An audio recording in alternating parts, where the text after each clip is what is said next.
Two short magnets AB and CD in XY plane are parallel to X axis. Okay, दो short magnet रखे हैं AB and CD in XY plane और वो X axis के parallel हैं। ठीक है, इस तरह से बना दिया मैंने। एक मैग्नेट है यहां पर, उसका सेंटर बोला इन्होंने 2,0 पर, और दूसरी मैग्नेट है यहां पर, उसका सेंटर बोला इन्होंने 0,2 पर। दोनों मैग्नेट समझ में आ गई।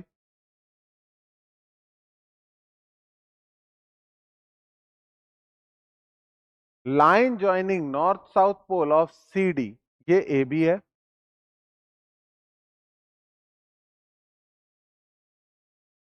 और ये CD है। बोले line joining CD is opposite to line joining AB। ठीक है, तो CD को ऐसे रख देते हैं, इसका डाइपोल मोमेंट इधर मान लेते हैं, इसका इधर मान लेते हैं। ठीक है,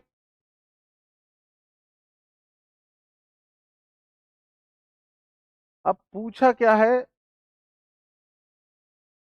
कि resultant field of AB and CD at a point this, इस पॉइंट पर 2,2 पर दोनों का फील्ड का रिजल्टेंट निकालो। तो ये तो बहुत आसान क्वेश्चन हो गया। क्यों?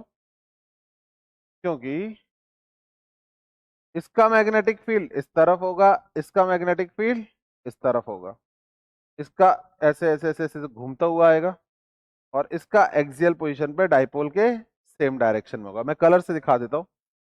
नीचे वाले का डाइपोल मोमेंट रेड से बना देता हूँ, और इसका मैग्नेटिक फील्ड भी रेड से बना देता हूँ, ऐसे।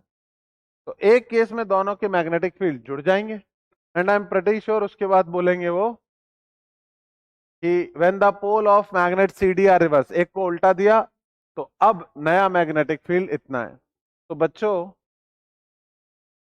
एक केस में दोनों का मैग्नेटिक फील्ड जुड़ रहा है B1 प्लस B2, ठीक है, और दूसरे में दोनों का मैग्नेटिक फील्ड सब्ट्रैक्ट हो रहा है B1 माइनस B2। ठीक है, तो पहले केस में आंसर आ रहा है 100 इंटू 10⁻⁻7, और दूसरे केस में आ रहा है 50 इंटू 10⁻⁻7। आई थिंक आप लोगों को दिख ही गया होगा कि B1 आने वाला है 75 इंटू 10⁻⁻7, और B2 आने वाला है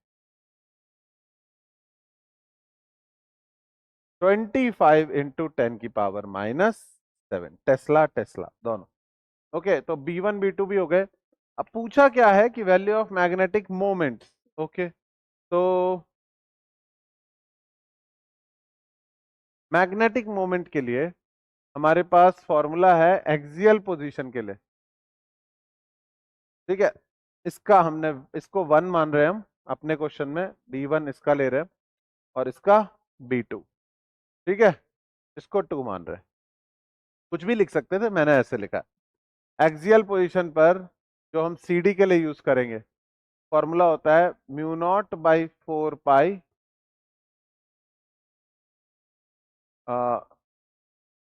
2 Kp/r³। ठीक है, तो इसमें 2 इंटू μ0/4 पाई की वैल्यू होती है 10⁻⁻7 m अपॉन r। कितना था बच्चों? डिस्टेंस कितना था? 2 डिस्टेंस था। ठीक है, ये वाली डिस्टेंस 2 है,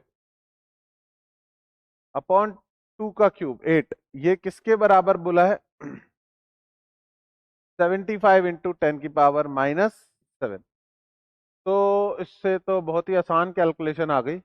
m की वैल्यू बच्चों 300 आ रही है। ओके, SI यूनिट्स में रहेगा एम्पियर मीटर स्क्वायर। m कौन से वाले की? 1 की, पहले वाले की।